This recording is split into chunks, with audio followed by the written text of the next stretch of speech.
Nós vamos então continuar, encerrar no caso hoje, né, a última aula. Não dá para falar de tudo porque o tempo é bem curtinho mesmo. Essa grade de curso da gente, ele é extraído lá do seminário, claro. Mas só que no seminário a gente tem tempo, bastante aulas, né, a respeito de assuntos como vocês têm digerido aí. E esse tema de religião, seita, a gente normalmente lá se faz trabalhos de campo, trabalho com equipes, fazendo, pesquisando determinados tipos de seita, de religião. E é claro que aqui a gente tem essa correriazinha, né? E trabalhar dentro daquilo que a gente pode. Esse material que vocês têm disponível através do PDF, ou até mesmo, eu acho que ainda não fizeram, ou fizeram de papel, já fizeram, né?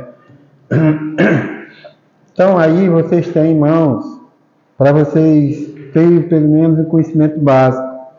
E a gente aqui, a gente vai conversar a respeito, tem conversado a respeito, principalmente de seitas propriamente ditas, das heresias que nós temos visto, né?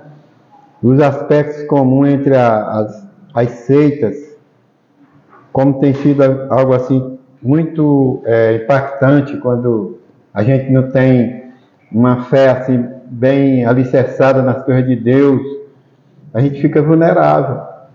É como nós chamamos de pessoas que estão com a mente desfocada das coisas de Deus.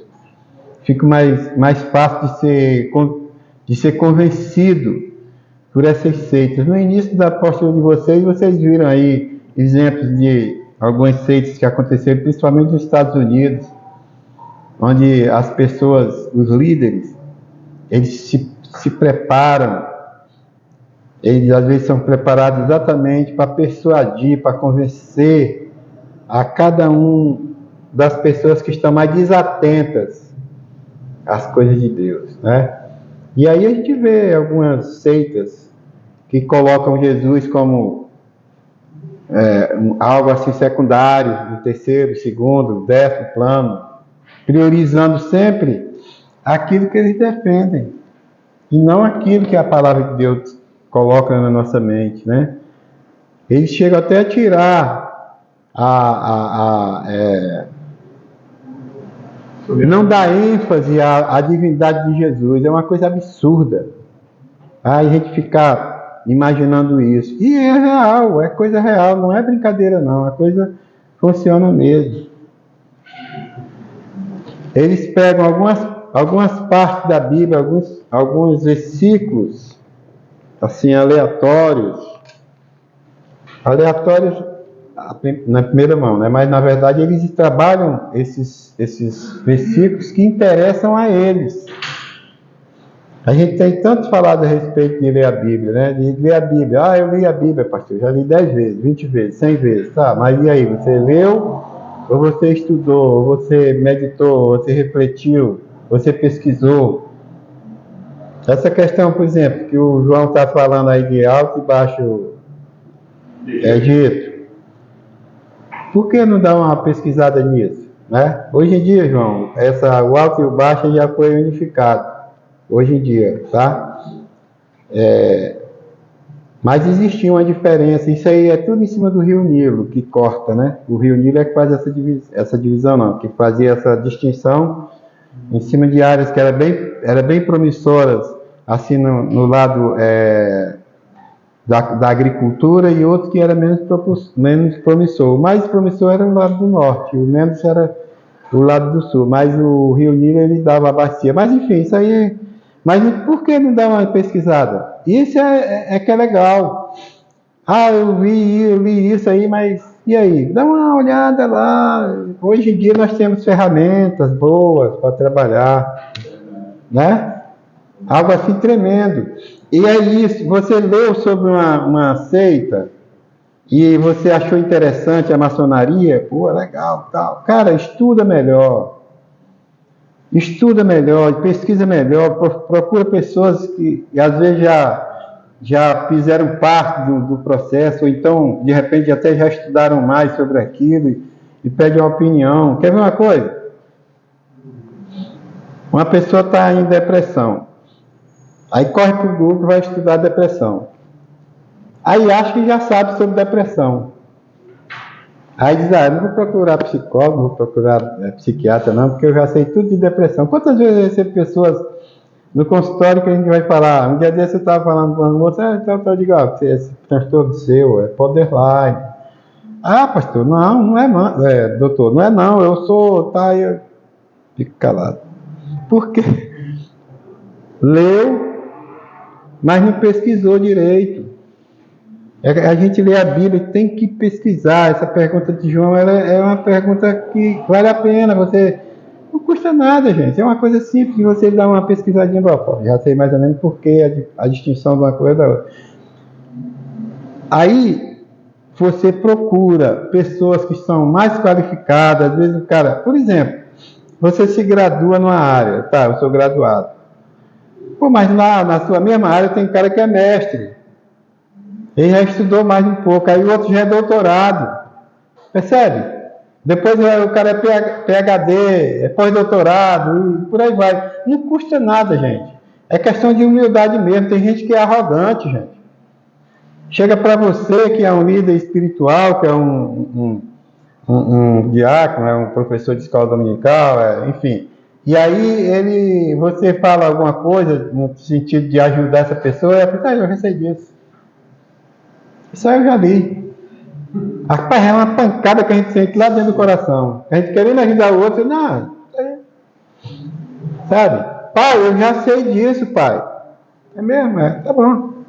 Eu já sei disso, tá bom. Professor, eu já sei, tá bom, filho. Pronto. Mas olha, em primeiro lugar, a questão da humildade. Será que eu sei mesmo disso? Todo mundo aqui que tem um perfil mais gordinho ou menos gordinho, ou é hipertenso, ou tem uma glicose mais alterada, todo mundo aqui, cara, vai lá e vai ler a bula, vai pesquisar para ver o que deve fazer ou não deve fazer. Mas a informação, a orientação vinda de um especialista só vem qualificar mais, só vem ajudar. Não estou dizendo aqui que você não precisa ir falar e ler sobre depressão, sobre ansiedade, sobre glicose alta, enfim, não. Tem que ver mesmo, mas ter humildade de entender assim, bom, eu li, entendi assim, assado, mas ele é o especialista. É você chegar aqui para assistir uma pregação, o pastor vai pregar sobre o profeta teimoso, Fujão, e você diz, não vou nem ouvir essa pregação não, que o Maurício já pregou para mim, eu já entendi tudo. Para que eu vou ouvir o João pregar? Nossa! E quantas coisas boas o João não vai falar, quantas coisas boas o Lucas não vai falar, o irmão não vai falar, que a gente caramba, eu não tinha visto isso. É por isso que é legal a célula. Você assiste o culto da noite, de domingo, e na célula você vai debater, vai ver qual ponto que mais te tocou. Cara, às vezes o João, o José, ou quem quer que seja, fala determinados pontos que eu digo, caramba, eu não tinha visto isso. Só soma, gente. Então pesquise, busque. Isso. Exatamente. Essa questão dos evangelhos é por causa do público-alvo deles. Mateus, ele escreveu o livro do Evangelho de Mateus para um público, o Marcos para outro público, o outro para outro público. Só que no final das contas, todos esses públicos é de Jesus. Então acaba somando para todos, converge, exatamente. Né? É por isso que eles são chamados os evangelhos sinópticos, né? No sentido de que são similares. Tá? Mas outra observação boa, é isso que nós estamos aqui para somar. E quando chega a questão de seita, a gente tem cuidado com aquilo que a gente está recebendo, com aquilo que nós estamos agregando na nossa mente. Se aquilo ali realmente é algo que vai trazer algum fortalecimento espiritual, vai edificar nossa santificação ou não. tem que ter cuidado, como a Bíblia diz, que a gente precisa ser manso como a pomba e prudente como a serpente. Tem que ser prudente o tempo todo, para ter atenção naquilo que está ouvindo, escutar tudo e reter o que é bom, reter o que é bom para a sua vida de santificação, para a sua relação com Jesus, né? Ah, pastor, mas o irmão lá, o cara que estava lá no portão, ele estava falando da Bíblia. Eu digo, é mesmo, é. Mas ele falou do texto e do contexto? Ah, não sei. O que é isso, pastor? Eu digo, beleza. Você lê o capítulo todo de preferência, vamos dizer. Que às vezes você tira um textozinho dali e se agarra com aquele e acha que é isso que eles fazem, o que interessa a eles.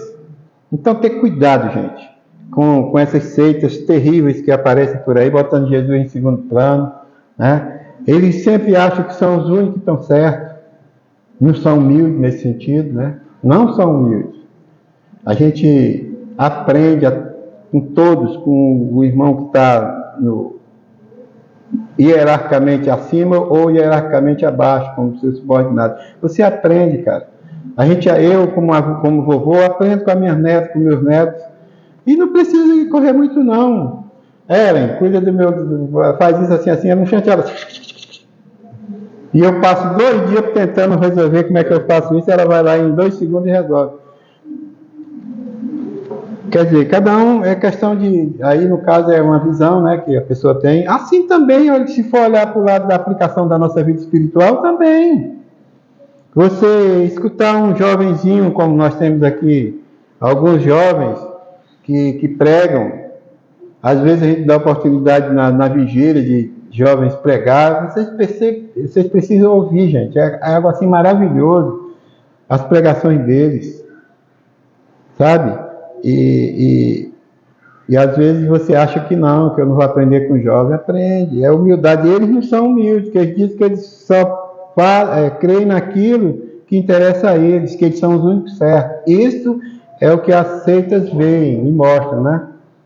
Interpretam a Bíblia de forma deturpada, ter esse cuidado, não custa nada. Constantemente eu recebo. Ontem, por exemplo, eu recebi uma mensagem de uma irmã pedindo explicação a respeito de uma passagem, só que essa passagem era longa e eu expliquei, digamos assim, a parte A da passagem. E aí ela depois mandou dizer, pastor, é que eu queria saber sobre isso, que era a parte B. Eu digo, beleza. Aí eu fui e falei, tá, o que que você entende disso? Olha só, outro assunto importante. É porque na minha Bíblia de estudo, está falando isso, eu digo, olha só, presta atenção. Está aqui, ó, Bíblia de estudo. Eu leio um texto da Bíblia de estudo, faço a minha interpretação, o que eu entendi daquilo ali, e depois é que eu vou ler o que o autor colocou ali, o que ele interpretou. Se vai bater, cara, quando a gente interpreta, que lê e bate com a interpretação do autor, cara, a gente, porque a coisa está, né? Mas às vezes não bate. Às vezes ele está com outra visão, aí eu digo, cara, aí eu chamo um irmão, uma irmã, minha esposa, tal, filha, o que você acha dessa passagem que a pessoa vai e fala, e às vezes, muitas vezes é o que nós estamos pensando também, porque aquele homem que fez aquilo ali é um homem de Deus, mas ele tem o foco, a visão interpretativa dele, como nós falamos agora do profeta Fujão, por exemplo. Quantas vezes nós já ouvimos falar de Jonas, né? Pregações. E quantas maneiras foram apresentadas de interpretação? Digamos que eu me foquei numa, então às vezes estão tudo errado. Claro que não, gente. É isso que a gente precisa ter cuidado, né? Na hora de interpretar, na hora de ouvir certas situações a respeito de seitas. E tem umas que elas se dizem religião. Nós vamos daqui a pouco ver isso aqui, né? Ter cuidado com isso, com o que nós estamos ouvindo, tá? Tem umas que falam que o homem, ele desenvolve a própria salvação dele. Quando ele fala isso aqui, eles estão esquecendo da graça de Jesus. É claro que é a graça de Jesus que salva. É a nossa fé que intensifica essa salvação, que a gente não crê, a Bíblia fala sobre isso. para a gente crer que Jesus é o nosso único e eterno Salvador, deu a vida por nós. É claro que a gente crê no Filho de Deus, que fez isso por nós.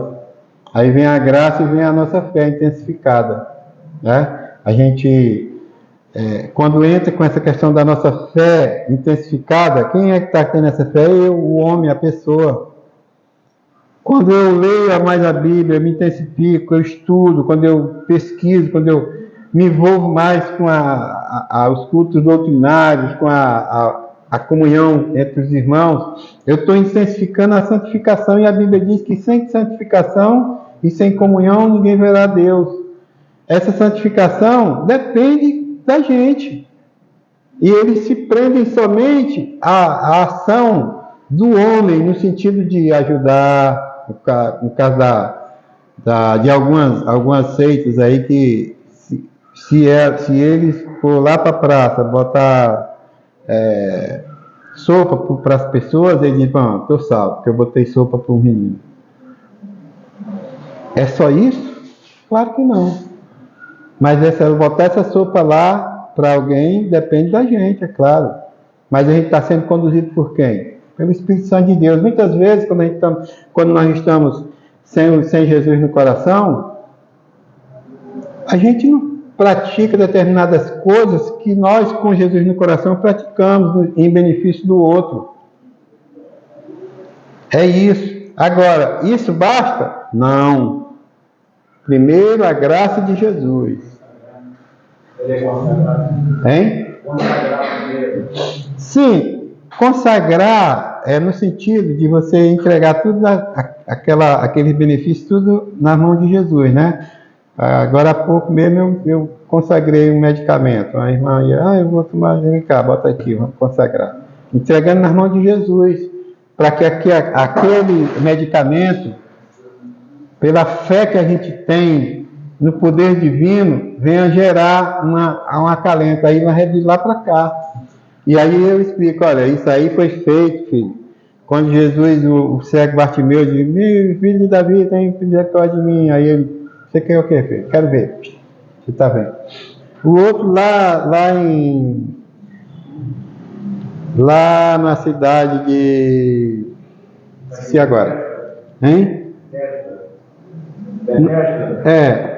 Ali é outra situação, mas tem outra. Aí o cego chega e fala com ele, e com Jesus, que queria ver. Aí ele vai e faz a laminha, né, de pó da terra com a saliva e bota uma espécie de medicamento, né? Siloé. Ali é uma cidade chamada Siloé, e naquela cidade tinha um tanque. Aí você vai lá no tanque de Siloé, no caso no tanque, e aí você se lava. Quando ele limpou, viu tudo. Ação. Agora, você acha, é claro que ali foi a graça de Jesus, né? Mas aquele homem, quando aquele homem diz, o que você quer ver? Eu quero ver. Ele creu que ele ia ver. É claro que é uma ação, em vista da ação de Jesus, uma ação pequena, digamos assim, mas essa pequenez é necessária. Por isso que Jesus disse que se a nossa fé fosse do tamanho de um grão de mostarda, a gente removia as montanhas e tal. Você gosta de falar na igreja lá, que esse homem podia ter lavado o rosto, pois essa lama é boa mesmo, hein? Isso. Me curou. Isso. Tem muita gente que a água é boa, eu vou levar água. Isso. Esse terra é o que a gente vê por aí. Jesus aonde? Em terceiro plano, é o que eles falam aqui de seitas. E tem pessoas, quando eu sei que é uma coisa, mas lá em casa a minha esposa, ela tem esse hábito, e graças a Deus, eu vou ali comprar qualquer coisa, né? Comprei, trouxe a bolsinha, coloco a mão ali e me consagro.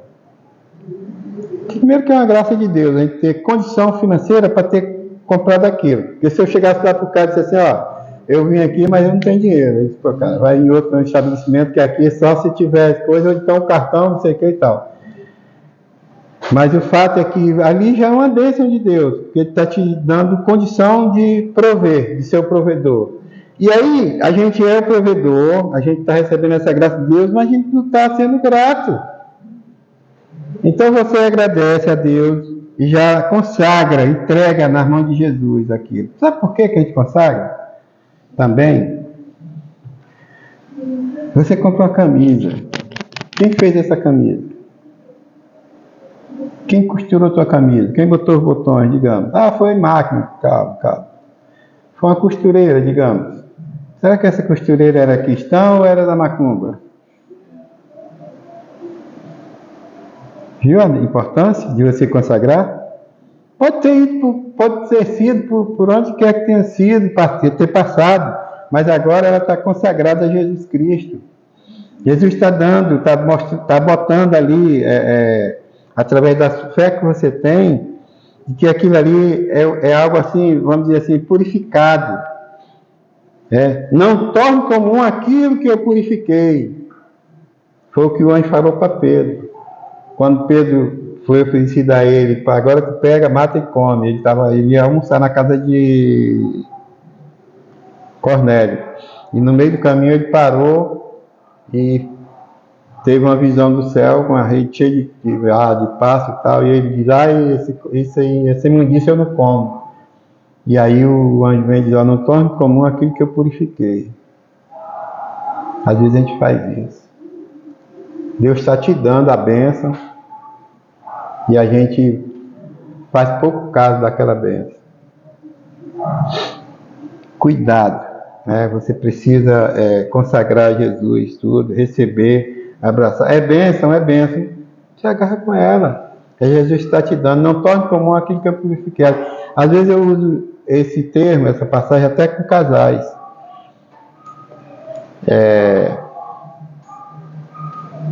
Tem o esposo e a esposa. Às vezes o esposo trata mal a esposa ou vice-versa. E aí a gente vem de, não torne ela comum, porque Deus purificou ela para você. Entre milhões, bilhões de mulheres, Ele purificou ela para você. Toda vez que você pensar em maltratá-la, você está tornando ela comum, você está distorcendo a verdade de Deus. Ela é sua, ela foi purificada para você, foi escolhida para você. Assim como o homem para a mulher, assim também é da mulher para o homem. Pega uma passagem dessa e coloca no casal, o casal fica, toda vez que ele pensar em ser maltratar verbalmente ou da forma que seja a esposa, não tenho dúvida que aquilo vai ficar aqui na mente. Eu tenho que fazer com que ela seja bem tratada, porque foi purificada para mim, foi escolhida para mim. A gente pensar assim, né? Vamos lá, para a gente trabalhar mais. Então, nós temos seitas que trabalham na questão do ocultismo, que é a questão da maçonaria, né? Tem umas que a gente chama de pseudo-cristãs, é o caso do mormonismo, do Testemunho de Jeová. Tem algumas que a gente considera como seita espírita, né? Kardecista. E aí entra a religião da boa vontade. Essa religião da boa vontade, vocês talvez já receberam telefonemas pedindo ajuda financeira para ajudar uma instituição filantrópica, tal. E eles entendem que se eles fizerem aquilo, eles têm o céu garantido. Não é? Isso. E aí, a pessoa que escuta e não tem uma base evangélica, né, que você, graças a Deus, teve, é isso aí. Um dia desse mesmo, eu estava conversando com a senhora católica e ela dizia, falando que ela faz isso, faz aquilo e tal, e que o céu está garantido. Tá bom, vamos conversar mais sobre isso. Você quer conversar sobre a salvação? Ela disse, é bom, né, pastor? Vamos lá.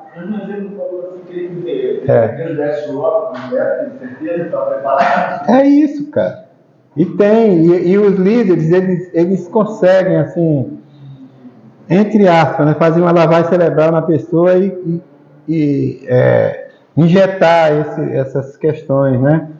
Tem as seitas também afro-brasileiras, né, que é a Umbanda, o Candomblé. Então, a gente vai comentar alguma coisa sobre maçonaria para a gente ficar blindado. Mas no nosso portão Agora, quando eu vim mesmo, eu fui deixar minha esposa lá em casa que eu vim, tinha várias pessoas na rua, bem arrumadinhas, vestidas, nos portões, né? Interpelando as pessoas com a palavra de Deus, mas com aquelas palavras que interessam mais a eles, porque o todo. Aí a gente tem que ter muito cuidado com isso. E a maçonaria, a gente falando de maçonaria, toda vez que a gente fala em maçonaria, vocês percebem que surge uma curiosidade dentro das pessoas, né? O que é isso? Esse é o ponto-chave dele, que é a curiosidade de como funciona, como é que aquilo ali alcança, né, nosso lado espiritual.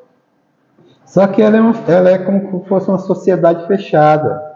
Eles fazem questão de manter em sigilo tudo aquilo que a gente às vezes fica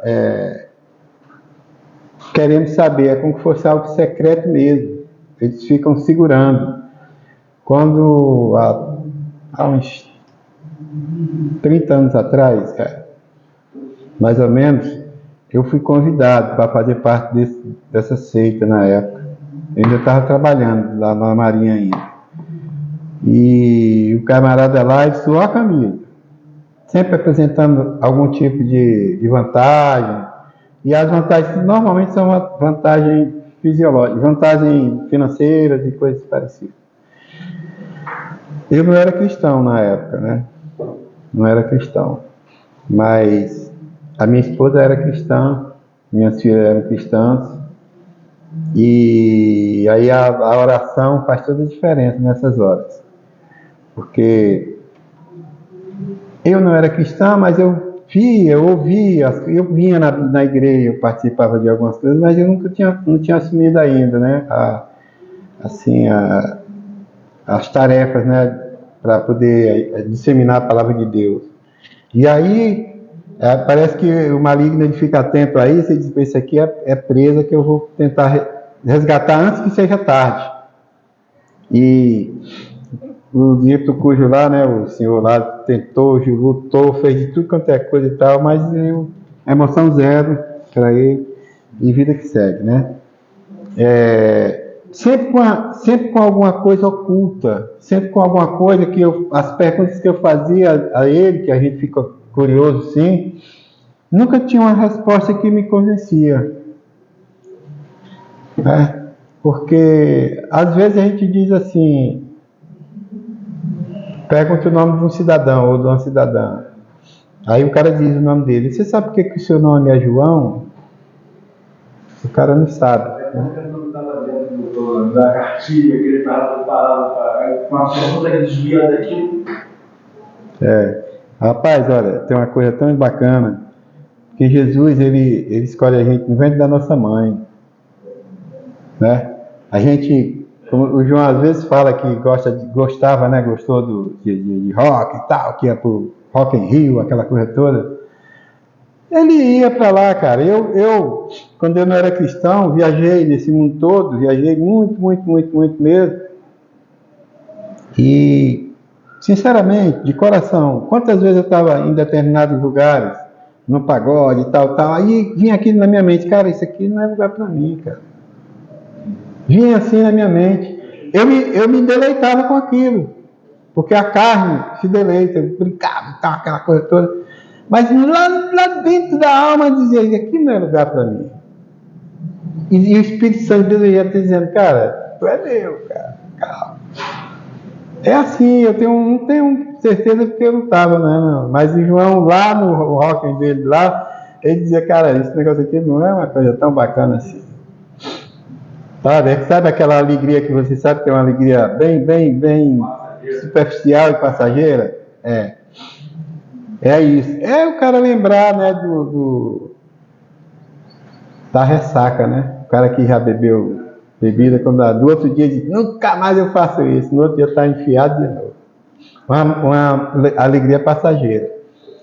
Deixa eu comentar com vocês também uma coisa interessante a respeito, não da maçonaria, mas já eu lembrei agora.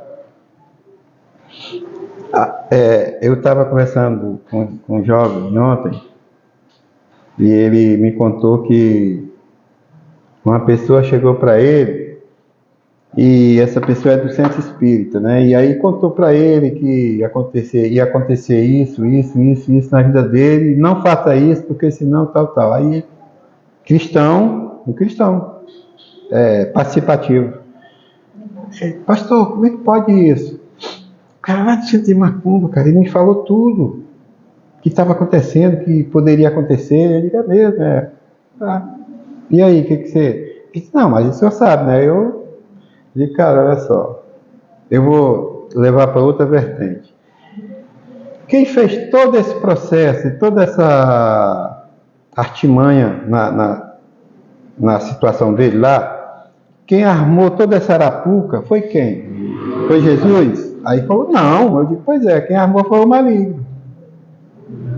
Então ele sabe, cara, que armou para você. Aí ele chega para uma pessoa, induz a pessoa vem e te fala, ok, até aí tu ainda não está convencido, certo? Aí o cara chega para o cidadão e diz assim, ó, vai lá no centro tal, que tu conversa com teu parente que morreu há 10 anos atrás, aí ele vai te orientar tudo, vai te dizer tudo que ele era um cara do bem. O cara vai, chega lá, o camarada, a entidade vem e usa aquela palavra da pessoa e fala, ele sai dali dizendo, cara, eu conversei com o tio fulano de tal, ele conversou comigo, ele falou isso, é mesmo, Eu falei para ele, olha só, nós temos aí alguns atores que têm uma facilidade incrível de imitar os outros, imitar o Lula, imitar o fulano, imitar o Neymar, imitar Beltrano, Ciclano. Se você não estiver vendo, se você estiver numa sala e ele estiver na outra sala imitando o fulano de tal, ele vai dizer assim, pô, fulano está aí na sala. Ele vai acreditar que o cara está lá, mas não está. Ali é alguém, é o camarada que tem esse dom, essa habilidade de imitar, que está... É a mesma coisa lá no centro espírita. O cara fala e ele foi que armou toda a arapuca, ele vai falar tudo. A gente tem que se lembrar que o maligno, ele era um anjo, que tinha 2/3 dos anjos do céu sob a tutela dele. Um terço, aliás. 2/3 era de Deus. Tinha 1/3 na tutela dele. É um anjo qualquer? Não. Ele era um anjo que estava ali juntinho com Deus, mas aí teve aquela brilhante ideia na mente dele, né? De querer ser igual a Deus, e Deus não divide o trono dele com ninguém. Só que ele tem o poder dele, cara. Ele tem o poder dele. E a gente não pode brincar com isso. Não brinque com isso. Eu expliquei aí, o rapaz, ele, poxa mesmo, pastor. Então, eu digo, cara, o cara imita, a gente que não tem, a gente imita um ao outro, e se o cara não estiver na mesma, ali, ele vai entender que é como o próprio Saul achou que o profeta, Elias estava falando com ele. A Bíblia fala sobre isso.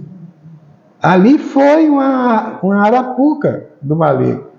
E por causa daquele tipo, não só daquele, mas foi um dos motivos para Saul perder toda a unção dele, né, que Deus tinha derramado sobre ele.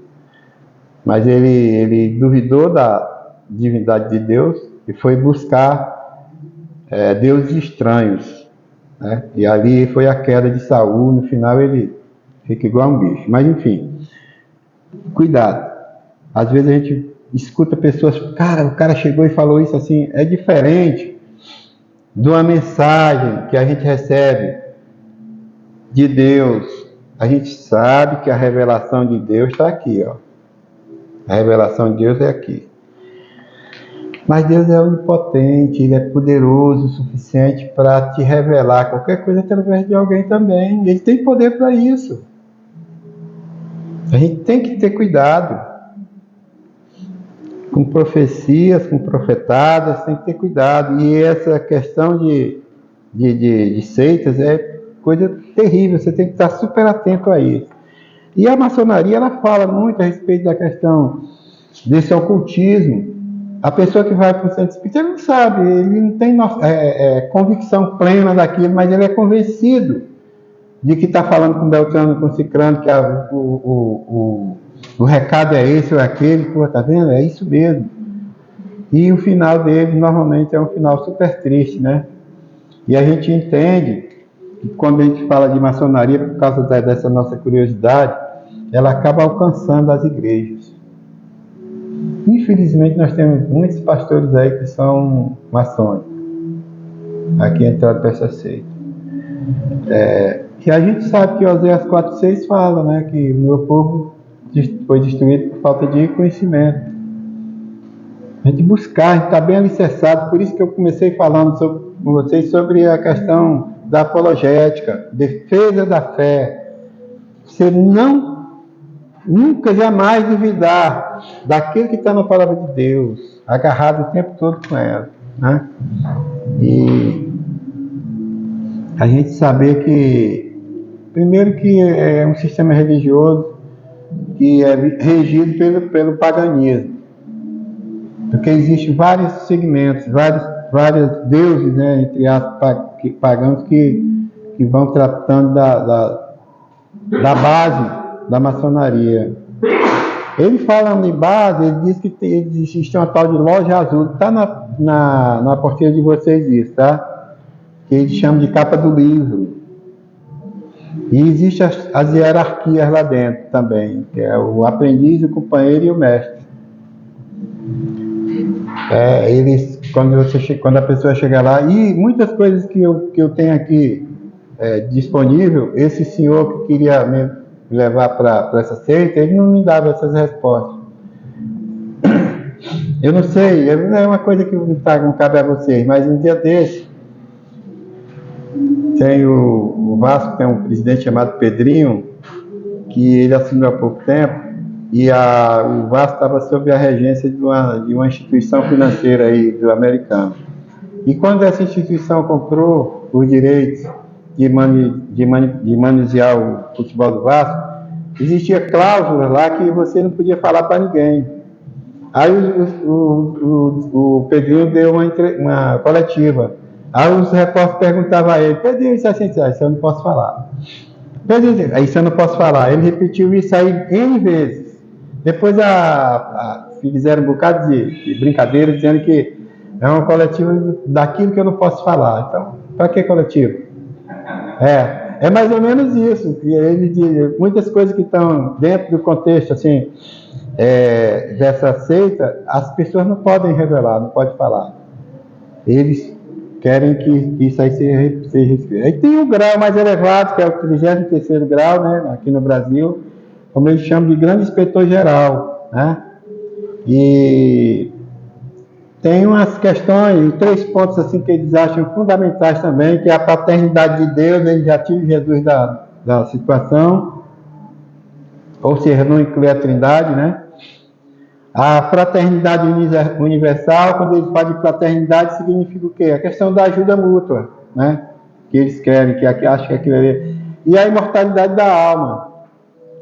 É claro que essa imortalidade da alma, quando ele fala aqui, eles não estão errados, né? Porque a alma ela não morre mesmo, mas existe a separação de Deus, que no caso passa a ser a morte espiritual.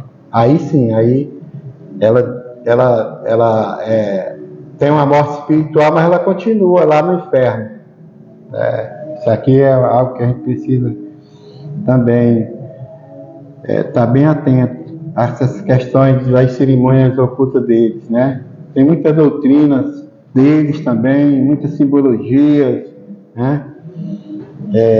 E normalmente eles acham que aquilo que é revelado a eles não pode passar para ninguém, tem que ficar bem agregado com eles, que é exatamente para poder gerar na gente essa vontade de saber, né?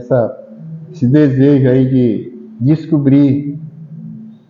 Ele diz aqui: a maçonaria transforma Deus em algo genérico, que atende a todos os gostos.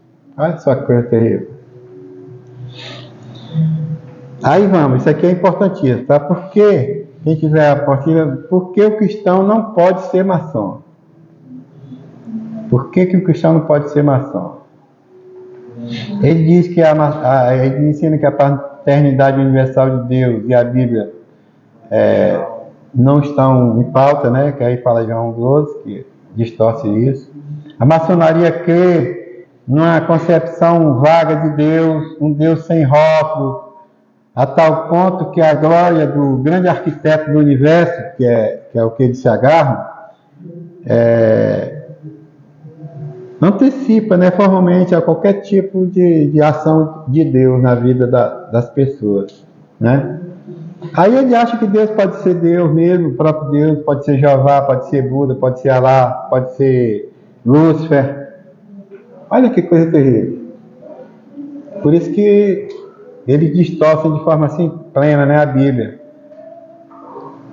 Aí ele diz, a Bíblia fala do Deus único, Deus vivo, Pai do nosso Senhor Jesus Cristo. Aliás, isso aqui é a gente falando, nós falando, né? Que a Bíblia já fala da Trindade, fala de Deus único, Deus onipotente, onipresente, né? E a maçonaria ela não crê no Deus trino, ou seja, não crê na Trindade.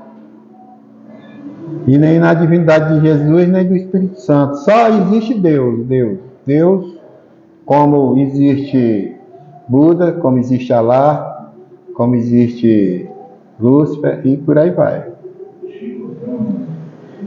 Ele não crê que Jesus foi o nosso Redentor também. Ele acha que a salvação é dada a todo bom maçom, mesmo que este renegue a Jesus Cristo. Claro, ele é maçom, ele renega a Jesus Cristo. Mas ele tem que ser um bom maçom. Por que bom maçom? Porque ele faz trabalho filantrópico, porque ele ajuda. Né? Você ouviu isso, né?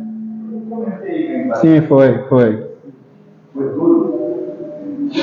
Mas é assim, meu filho, a gente escuta coisas terríveis. Por isso que é bom você estar alicerçado na verdade. É muito complicado, cara, você ver coisas assim distorcidas da palavra de Deus. Às vezes é bom nem ouvir. É igual você, por exemplo, você está meio para baixo, por causa de algumas situações que acontecem na vida da gente. Às vezes a conta não está boa, está entrando no vermelho, você está meio para baixo. Aí liga a televisão e aí começa a vir notícias que vão te botar mais para baixo ainda. Não vê, cara, não escuta, é pior. Então a gente se blindar disso. E quando já está uma falsa oportunidade, na verdade é uma oportunidade. Mais uma armadilha. É mais uma armadilha. Eu tinha uma jovenzinha que eu tratava dela uma época e ela arrumou um namorado, aí ficou feliz porque arrumou um namoradinho, uma pessoa boa e tudo, legal. Aí as coisas aconteceram, tipo assim, meses, né? Aí um dia ela chegou e falou, pastor, eu vou desmanchar o namoro. Eu digo, mas você estava tão tranquilo, tão feliz e tal. Não. Pastor, toda vez quando ele vai lá para casa, é só problema. Ele traz os problemas da casa dele, da pai, mãe, irmão, primo, não sei quem, joga tudo em cima de mim. Quando ele vai embora, eu fico com a minha cabeça a mil. Eu digo, você tá... Ele talvez chegue ali e descarrega em você, né, desabafa e tal, mas só que isso não está te fazendo bem porque você também tem os seus problemas. E aí eu costumo falar para as pessoas que vão na minha sala, eu digo, isso aqui é um recipiente muito grande que cabe todos os seus problemas, pode descarregar. Abre a torneira, que ali fica. Abre a torneira e a pessoa descarrega e muitas vezes não, sempre sai mais aliviado, porque quando a gente fala daquilo que está angustiando a gente, por isso que a gente ora. Porque a gente desabafa, descarrega para o Espírito Santo de Deus, para Jesus. A gente joga para fora. E aí ela foi e desmanchou o namoro. Porque aquela relação dela, aquela interação de namoro com o rapaz, não estava sendo benéfico para ela, não estava trazendo benefício para ela. estava trazendo muito prejuízo. E aí eu perguntei se ela realmente tinha afeto por ele, se era bem intenso, não era. Ele disse, pastor, até no início era, mas de tanto problema que vieram para mim, eu acabei, até às vezes, vai vir problema para mim, vai vir. Porque é muito ruim quando você por exemplo, chega no trabalho, aí tem um chefe teu, que é aquele chefe chato. A gente fica doido para aquele cara não ir naquele dia. A gente quer o chefe bom, que vem te alimentar, te dar coisa boa, né? Te vem renovar teus fôlegos e tal. Era o caso dela. Quando o cara estava na hora de ir para casa dela, ela entrava em pânico. E aí desmanchou. E depois de algum tempo ela disse, cara, foi a melhor coisa que eu fiz. Que agora eu estou... Basta os meus problemas. A Bíblia fala sobre isso, né? Cada dia tem as suas dificuldades. Pois é, então é uma fraternidade universal, como eles falam, tem a estratégia de crescimento deles, né? Eles falam que isso aí é tudo agregado ao segredo que eles têm nele. A maioria dos adeptos adentram a maçonaria por causa da curiosidade mesmo, né? E vou comentar uma coisa aqui também, que antigamente era muito difícil. Há muitos anos atrás, a igreja, no todo, ela não aceitava a psicologia. A igreja no todo, eu estou generalizando, tá? Por quê? Em 1901 foi a primeira vez que veio os escritos de Freud. Naquela época, a psicologia começou com Freud, né? A psicanálise. E Freud, ele dizia que tudo é movido pela sexualidade. Então isso aí era uma barreira para a igreja. Falava de sexualidade, era uma barreira para a igreja. E ele teve um aluno, Freud teve um aluno, que comentou com ele que não concordava com isso. Depois que o cara já estava bem vivido, já era professor também, né? Mas era ex-aluno dele. E ele falou o seguinte, que ele não entendia que tudo levava à sexualidade. Nem tudo leva a gente à sexualidade. Por quê? Porque existe um sistema em nós chamado libido. A libido, sim, a libido leva para a sexualidade. Mas você ter vontade de beber água, está te levando para a sexualidade? Não. Você ter vontade de caminhar daqui, ali, descer a escada, não. Isso não tem nada a ver com libido. Aí o cara conseguiu botar isso. Aí eles quebraram o pacto e ficaram inimigos, né? Porque pode... E aí, essa questão de sexualidade para a igreja foi uma barreira muito grande. Mas aí o tempo passa e vem a questão da libido, de dizer que não, nem tudo é sexualidade. E as coisas foram separadas direitinho. E hoje, é raro uma sala de aula de psicologia que não tem um pastor dentro.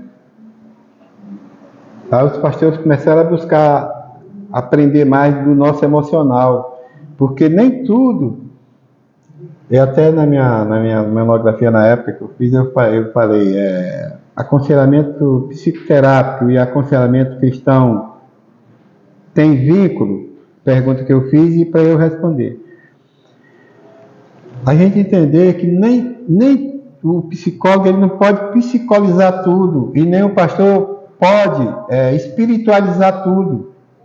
Porque, meu irmão, tem pessoas aqui que é bem ativo na igreja, prega, dá aula, dirige culto, canta louvor e por aí vai. Aí de repente o cara chega e diz assim, ó, eu não estou conseguindo ler a Bíblia e nem orar. A primeira coisa que vem na mente das pessoas isso é problema espiritual. E já aconteceu isso aqui nessa igreja. Aí vem cá, deixa eu falar com ele um pouquinho. Batendo um papo ali, 3, 4, 5 perguntas. Esse senhor está em depressão. E a depressão dela, de acordo com as respostas que ele deu, não é uma depressão leve nem moderada, ela é grave. Precisa de uma intervenção medicamentosa. Ah, mas eu não tenho condição, calma que a gente vai bancar a sua consulta. Foi consultado, passou a tomar um medicamento adequado, à base de serotonina, direitinho e tal. Meus irmãos, 3 meses depois, mais ou menos, está lá o homem pregando, está lá o homem dirigindo, está lá o homem cantando, está lá o homem na Bíblia, está lá o homem orando. Era do choque. Pois é. É. Aí, tá? Então, ter cuidado. O irmão ou a irmã saber, vocês como líderes, não só líder na igreja, mas em casa, às vezes separar uma questão emocional de uma questão espiritual. Ah, o irmão está 3 meses, 3 cultos que não aparece. Cara, não custa nada. Às vezes é um problema fisiológico. Pode ser um problema fisiológico. Nosso amigo, vou falar o nome, Antônio. É raro ele não vir para o culto, né? Ou numa escola ou com uma célula. E a gente já fica assim. Aí a gente pergunta logo. Maurício, então essa semana aí todo mundo, cadê o Maurício? Não sei o quê, toda hora. João a mesma coisa quando... Pois é, aí o Antônio vai dizer, estou com labirintite. Tem como o cara vir com labirintite, Paulo? Não tem, gente. Né? Então, é isso. Ah, gente, ontem eu atendi um irmão lá do interior do Ceará. O cara numa depressão terrível. Fiquei, eu acho que umas 2 horas conversando com ele. Graças a Deus, as coisas... Ele não está indo na igreja lá. Com certeza lá na igreja dele, irmão deve estar vadiando. Eles falam logo isso, vão logo, né? Mas não sabe o que está se passando com a pessoa. E a doença, a enfermidade, como queiram falar, mas a gente chama mais de transtorno, o transtorno emocional é terrível, porque você não está vendo. Quando o cara quebra um braço, você vê logo o braço na tipóia, não sei o que aí e tal, mas quando é uma doença mental, uma doença, você não está vendo, você acha que a pessoa está, e não está, cara, tá? A nossa hora já se foi. Então, cuidado, tenham paciência, analisem direitinho, não basta só ler a Bíblia, tem que estudar a Bíblia, para poder, quando vier qualquer tipo de insinuação a seitas, nós, eu me incluo, é claro, estamos assim, bem alicerçados.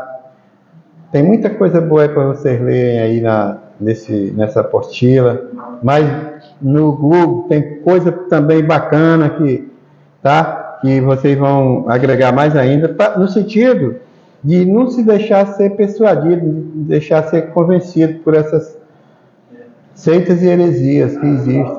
Curiosidade, né? Pega mais as pessoas super curiosas. Cara, a questão da curiosidade é algo... pecado, né? No original começou por isso, né? O pecado de Adão e Eva. Mas enfim, é isso, gente. 11h30, nosso tempo já foi. Muito bom estar com vocês. E vocês ainda vão ter que me aturar ainda. Falar igual o Zagalo, né? A outra aula que eu vou dar para vocês vai ser sobre... Ixi, agora deu um branco. Eu gosto muito. Teologia sistemática. Até já dei uma pincelada para vocês, né? E é uma matéria muito bacana, muito legal. Que é a gente pegar a palavra de Deus, tem tanta coisa maravilhosa aqui, e sistematizar ela, colocar cada assunto na sua pastinha. Assunto sobre Deus, assunto sobre Jesus, assunto sobre anjo, assunto sobre salvação, assunto sobre o pecado, assunto sobre a Trindade, assunto sobre os anjos maus e das trevas, e por aí vai. Pegar esse material todinho e sistematizar, é muito bacana. E aí você consegue entender melhor, né? Que está separadinho. Todos nós temos isso na nossa organização de didática, né? Tá bom? Vamos orar então para a gente encerrar. Vamos ficar de pé para a gente agradecer a vocês, né, pela atenção. A minha avaliação de vocês é a leitura de vocês leem a apostila, tá? E é o suficiente. Jesus, a honra é tua, a glória é tua, Pai. Aqui estamos mais uma vez, Pai. Oh Deus, debatendo, falando, conversando a respeito, Pai, de assuntos atinentes ao teu reino, Pai. Que o Senhor venha cada vez mais incentivar teus filhos, motivar teus filhos a buscar mais a tua verdade. Oh Deus Todo-Poderoso, nesse momento eu te clamo que o Senhor venha blindar teus filhos, Pai, dessas seitas e heresias, Jesus. Oh Deus, que as suas mentes, Pai, não sejam alcançadas por essas distorções da tua palavra, Jesus. Que as mentes dos teus filhos e das tuas filhas estejam sempre atentos, Pai, e não desatentos a estas seitas e heresias. Que estejam sempre atentos à tua verdade. Que o Senhor os conduza para os seus lares, Pai, neste momento. E leve cada um, Pai, na tua santa paz. Em nome do Pai, do Filho e do Espírito Santo. Amém. Glórias a Deus. Tá? Meus irmãos, muito obrigado aí pela atenção. Estamos juntos, tá? O senhor dá aula de psicologia, pastor? Não? Oi, filha. O senhor dá